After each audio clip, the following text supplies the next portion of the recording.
Çeşmelere göre öz bölümlerine kulluk etmek için gelen eskerler koronavirüs keselin alamatlarını görkezýärler. Virüs barlığın tesisleri her bölümden 5'ten 7 adama çenli COVID-19'un bardığını tasdiklaýar.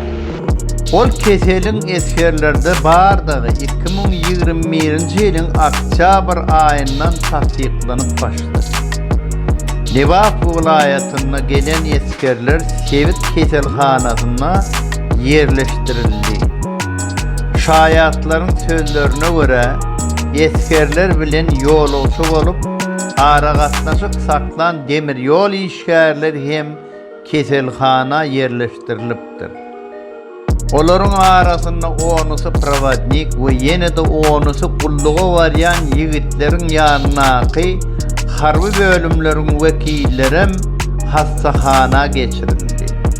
Adamlar howsala düşýärler, ýollar ýapyk, ene atalar çağalarynyň yerleşýän hastahanalarına baryp bilmeýärler. Derman ýok, hemme zat tölegli. Her kim bu ýagdaýy goşudyrnak içinde gizlemäge synanýar.